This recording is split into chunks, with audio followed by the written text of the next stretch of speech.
Okay, hai, Assalamualaikum. Nama saya Jai. Selamat datang ke YouTube channel saya. So, hari ini kita nak sambung lagi pembelajaran. Hari ini kita nak masuk topik Basic Support and Resistance ataupun SNR. Okay.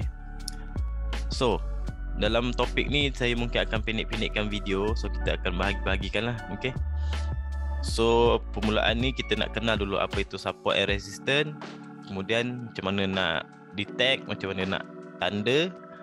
Kemudian baru kita masuk ke price structure, uptrend, downtrend, dan kemudian kita masuk ke row reversal untuk kita tahu macam mana kita nak guna untuk entry dekat SNR. Okay. So, support and resistance ni kita akan jumpa hari-hari. Hari-hari kita akan guna support and resistance. Okay. So, saya akan cuba terangkan apa itu support dan resistance. Okay. Saya lukislah dekat sini, saya lukis kita lukis support and resistance. Okay. Dia membuat kenaikan, dia membuat high kat sini. Okay. Dia buat color biru lah. Okay. Dia membuat high, kemudian dia turun, membuat low, kemudian dia buat higher high, kemudian dia buat higher low, kemudian dia naik lagi. Okay. Ini kita panggil sebagai resistance.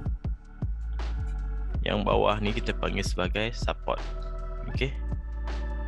So sama juga yang macam ke atas ni, support and resistance. Okay. Sama juga kalau chart tu menurun. Contohlah dia menurun macam ni kan. Okay, kita panggil sini pun support, sini pun resistance, dan sama juga macam kat bawah ni. Okay. Inilah dia yang kita panggil support ataupun resistance. Resistance adalah yang puncak ni. Support ni kita panggil sebagai support sebagai lantai lah. Macam bukit ni kan, dia macam bukit ni. Ini support and resistance. Kita akan guna ni hari-hari untuk kita trade. Okay. So kita kena tahu dulu macam mana kita nak marking support and resistance ni. Okay, jom kita tengok dekat chart sebagai contoh. Dekat USD CAD. Okay, macam ni saya dah tandakan. Okay, kita tanda macam ni je. Kita ambil line macam ni.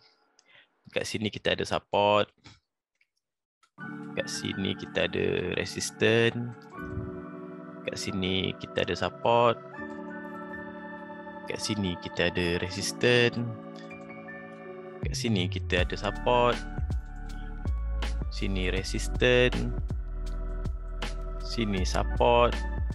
Macam tu je. Kemudian kat sini resistance. Okay.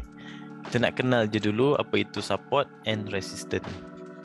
Okay, kita cuba tengok dekat lain, sama juga. Okay, ini H4, GBP, NZD. Okay.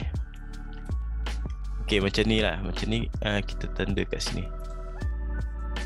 Kita ada resistance atas ni, kemudian kita ada support bawah ni, kemudian kita ada resistance di sini, kemudian support, resistance. Okay, support. Okay, so macam mana kita nak tanda sebenarnya? Sebenarnya kita tanda menggunakan shadow yang bucu-bucu yang tajam-tajam ni. Ni kita tandakan sebagai support and resistance. Satu lagi cara kita boleh tukar ke line chart dekat sini kan. Kita tukar ke line chart. So kita boleh nampak dengan lebih jelas support and resistance sebab dia menggunakan line-line macam ni. So yang bucu-bucu atas tu, bukit-bukit dia tu kita tandakan sebagai resistance. Okay.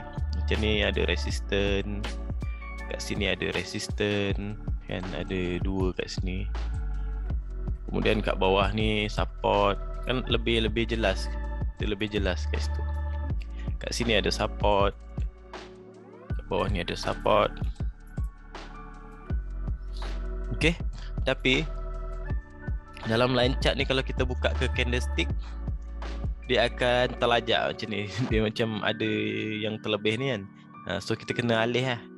Sebab line chart ni dia guna body, dia guna close price. Okay, so kita kena alihkan sikit supaya dia ambil shadow. Sebab kalau contohlah kita tengok kat sini, kita tandakan ni body ni, kalau kita tukar ke line chart, nampak dia ngam-ngam. Kalau candlestick dia telajak macam tu.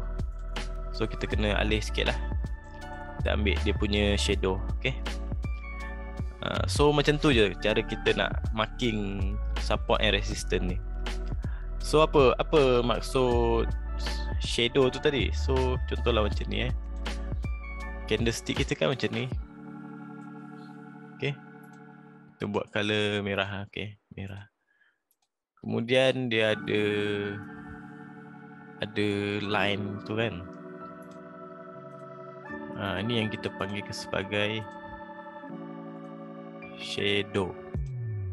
Okay, shadow untuk yang newbie. Okay, yang bawah ni, contoh ada ke bawah macam ni, ini pun shadow. Ini body. Okay, yang solid ni body, yang line ni kita panggil sebagai shadow. So kita akan marking dekat shadow, ngam-ngam dekat shadow macam tu. Okay, untuk penandaan support and resistance, kita akan marking macam tu dekat shadow dia. Okay, baik. So kita dah tahu support and resistance, kita dah tahu macam mana kita nak marking dekat chart. Okay, so next kita akan tengok macam mana bentuk price structure tu. Okay, kita akan sambung dekat next video lagi supaya video ni tak terlalu panjang lah. Okay, jumpa lagi next video. Assalamualaikum.